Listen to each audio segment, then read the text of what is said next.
always go over unit exams, and now I'm kind of hit and miss. But I kind of thought we should do this one because I've told you that Unit 4 on acids and bases, in order to do it right, the chemistry is chemical equilibria. So we'll take a look at it. The first one, yeah, I hate this one. Worth 1 point, the whole idea of what is insoluble. And the answer is actually E, that zinc sulfide and copper 2 hydroxide are relatively less insoluble. Question number 2, though, in which of these would you expect the Kp and Kc, the equilibrium, to be the same?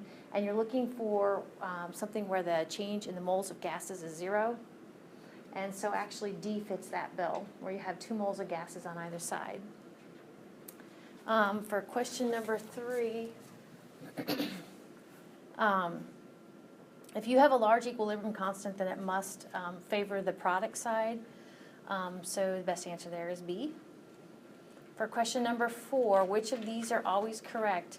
It is correct, 1, that the products and concentrations appear, the product concentrations appear in the numerator of the equilibrium constant expression. That's true. It's also true that 2, that just like we said in question number 3, if you have a large K, then it will favor the formation of products. So that's also true.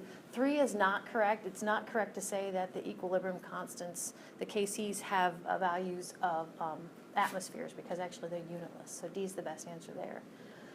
Question number 5, which of these are true about equilibrium constants? So as you can see, I usually, on multiple choice questions, sometimes I doodle. So we're after what's true about Kc's. And only 2 is true. It's only true that the temperature will change your Kc.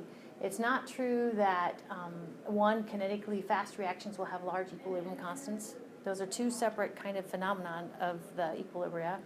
And it's not true that 3, that reactants, favored reactions will have negative equilibrium constants. We didn't talk about negative equilibrium constants.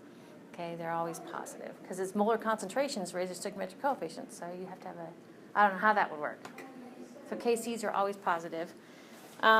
Question number 6, which of these is true about this chemical equilibria? So of course, negative change in enthalpy means it's exothermic, so we can kind of put heat on the product side. So actually, if you go clear down to E, it's true that the Kp will be larger if the Kp, sorry, if we decrease the temperature. I missed the second part of this. We're going to cool it down. Which of these is true? And E is true, that if we cool it down, that's actually going to, you'll get a new Kp that will favor the forward direction because it's exothermic. So those were each worth a point. And then we move on to this section. Not bad for this section. When I was doing the answer key, it probably should say, instead of increase in the molarity of methane, it should just be the moles of methane, just in case there's a volume issue. I mean, we're going to go anywhere. Oh, I'm sorry. Oh, you're fine. So, of course, methane is a reactant. So if you add more reactant, which H2O is, then methane will decrease. The second one, if you add more reactant, but your reactant is a solid, like calcium oxide is, then there's no effect. C, if you add more product, then you would expect the reactant to increase. D, if you remove some of the other reactant, we would expect the, D, if we would remove some of the other reactant, yeah, we would expect it to favor the reactant side, which means more methane's going to form. E, there's no effect because it's a solid. F, if you double the container, it favors the side of the equilibrium arrow that has more moles of gas. And so that would favor the product side because we have 4 moles of H2 gas over there. On the reactant side, we have 2 plus 1 or 3 moles. So we're going to favor the product side, so it's going to decrease. G, it will have no effect on the overall equilibrium concentration of methane. It'll just get there faster. And H, if we increase the temperature, The fact that it's endothermic, that's like adding reactant. So actually your methane is going to go down. And then the last one is very similar, now that I think about it, to C. Well, the very last one's similar to C. Okay, adding a catalyst, no change to the equilibrium concentration. Increasing the temperature, you'll get a new KC, which will favor the product side, so methane will decrease. Adding an inert gas, xenon, actually will have no effect on the equilibrium concentration. Now this one, J, is similar to C. So if you were going to double the partial pressure, that's the same thing as increasing. It's not an inert gas now. Actually, you're increasing the concentration of a product. So that will favor increasing the concentration of methane. So this one right here, so not bad. We were given initial moles, but you guys had to knock out molar concentrations of the reactants and products. In order to do this right, though, and those are the initial molar concentrations given right here, you really couldn't just, how do I say this? You had to say what was going to increase and what was going to decrease based upon coming up with a reaction quotient.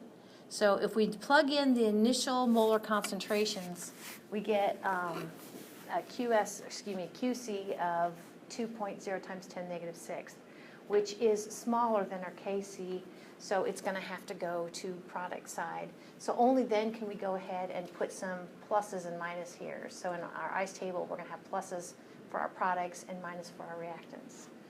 Then with that in mind, in stoichiometry, we can come up with a minus x's for the two reactants and a plus x and a plus 3x for the carbon monoxide and the hydrogen gas.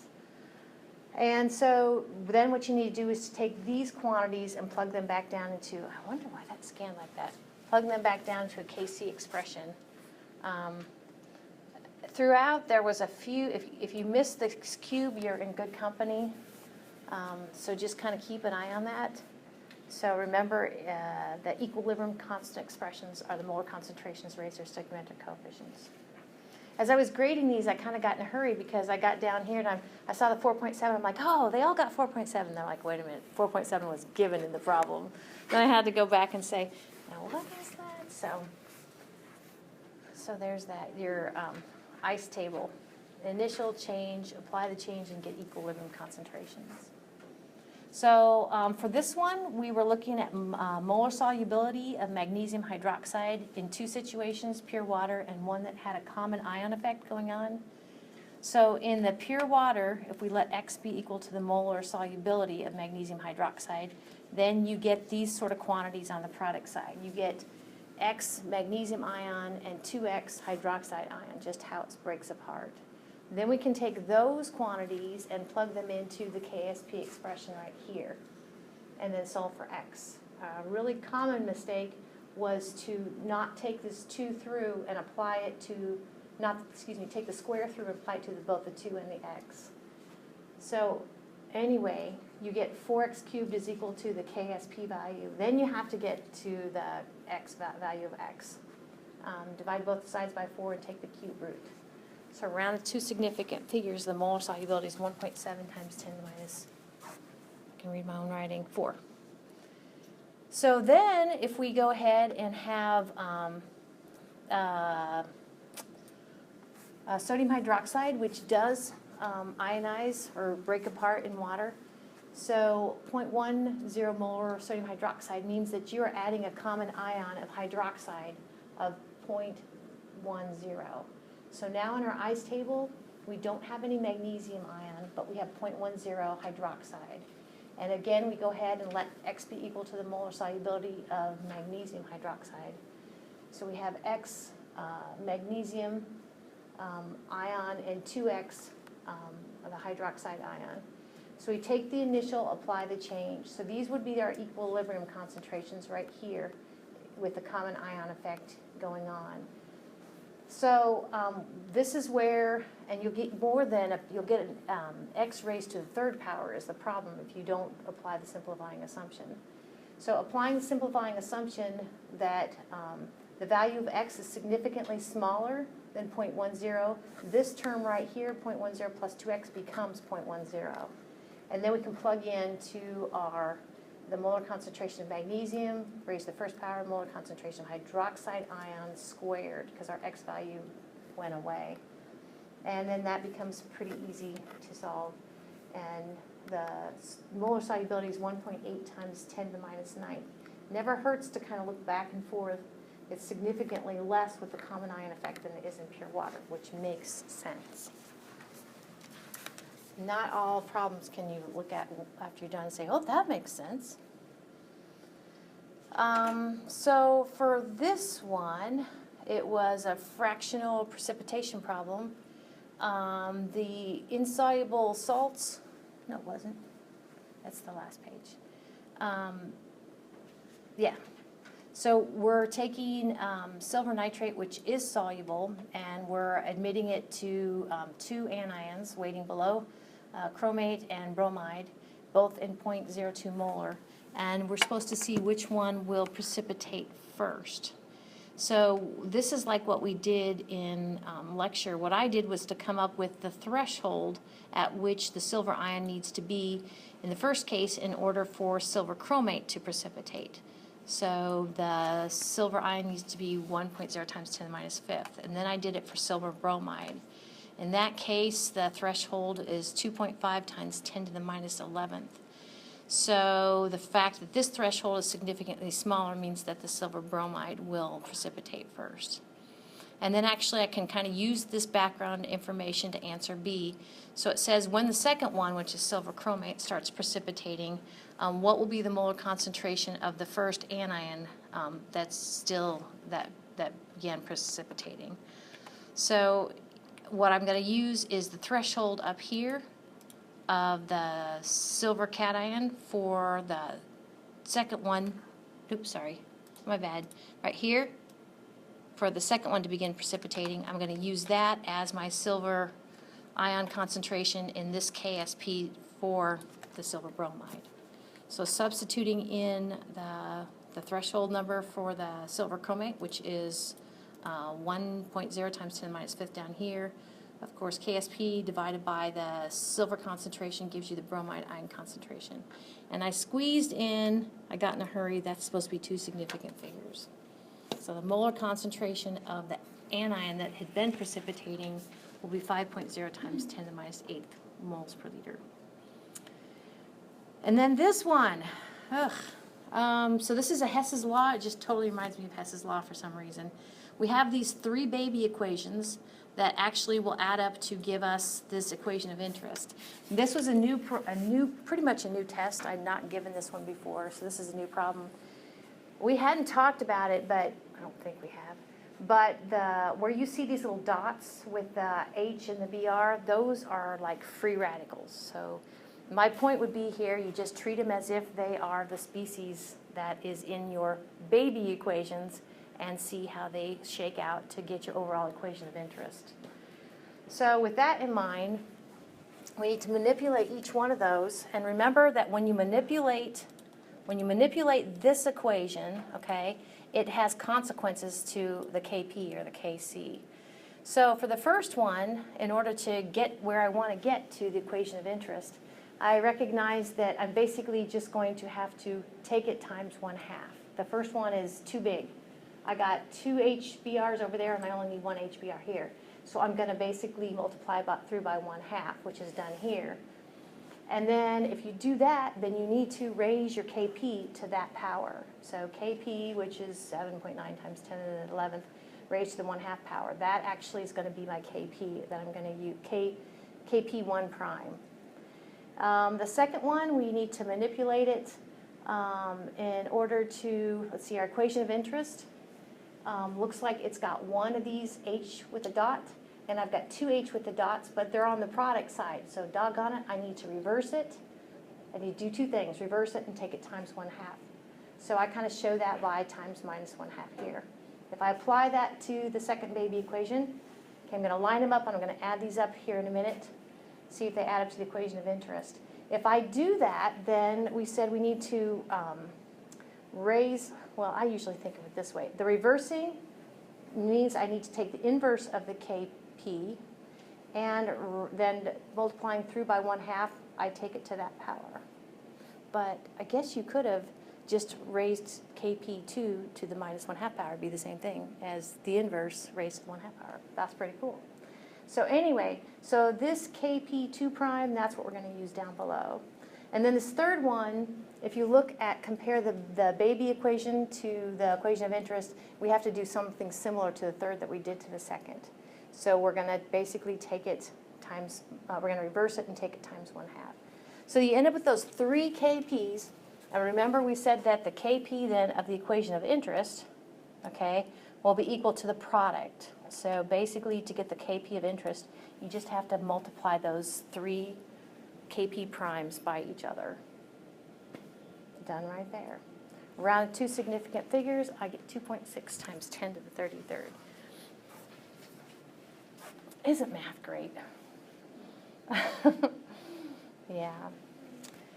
And then there was this one. In this case, notice we had only the reactant, and we didn't have any product, so we didn't have to come up with a KSP to see which direction we're going to go.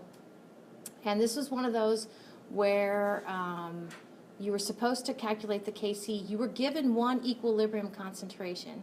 You were given moles and volume of the nitrogen. And actually, that's all you need for everything else to kind of shake loose. Once you have that equilibrium concentration, you can use stoichiometry to actually figure out the changes in everything else. This time, for the first time, what I did was I put a plus x, a plus 3x, because the stoichiometric coefficient is 3, and a minus 2x over here, because the stoichiometric coefficient is 2, and it's going that way, and that's a reactant. So then I went ahead and took 0.157 times 3 to get 0.471. I took 0.157 times 2 to get 0.314. So those were my changes. So I took the initial, applied the change, and came up with equilibrium concentrations. Initial, change, equilibrium concentration. Then once you have these 3 equilibrium concentrations, all you got to do is plug them back into the Kc expression to knock out Kc. And then this one was a fractional precipitation problem. So I like the way this one was laid out. I wanted you to do a couple things on the front end.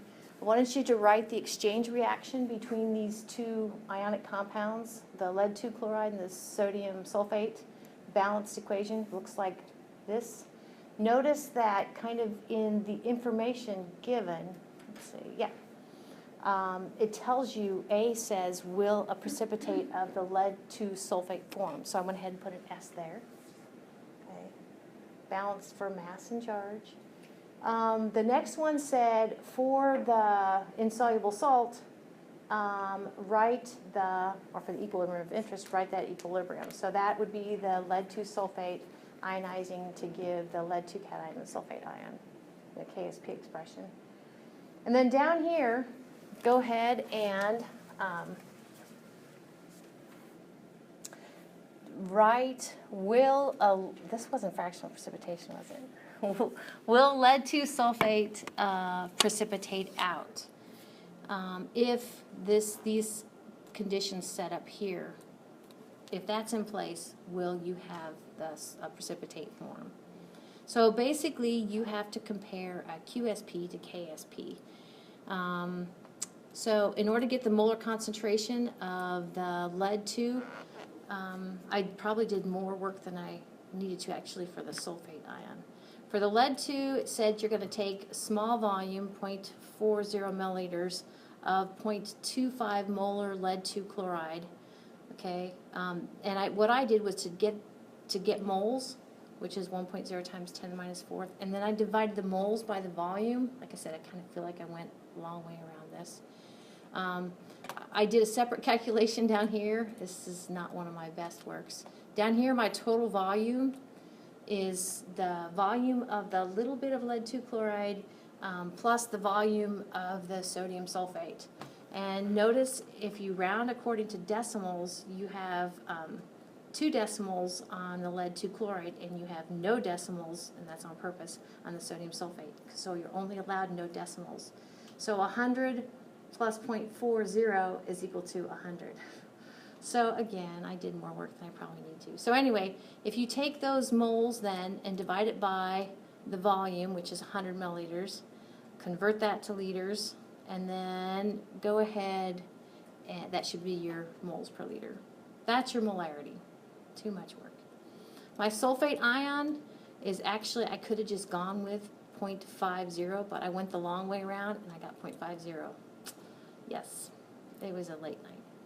So actually all of this is to just go ahead and come up with the QSP, which is the molar concentration. Their stoichiometry is a 1-to-1, so they both just raise the first power, molar concentration of your lead 2 times the molar concentration of your sulfate. And bottom line, that QSP, that solubility product constant, is greater than your KSP, so a precipitate will form. Bottom line. Wait a minute. Yeah, it will form. QSP is greater. On this problem in the Mhm. question, you put M for like the 0.25 M BBCl2. Was that supposed to be moles? Molarity, 0.25 molar. Because actually, I used that right here. The big M is always. Oh, okay. Yeah. So you put. Yeah, I was confused. Yeah, the big M's are moles per liter, and that's what I used it for down there. You have QSPs greater KSP of precipitate. Oh, But I made No. sure well. that I, Remember I told you this semester, the first semester, just to kind of go, I usually don't memorize things, but I'm like, if it's larger, precipitate will form. but, I promise that. And actually, if you look back to a previous problem, you had to apply that. So look what you did for 2 problems before that. See how you handled it.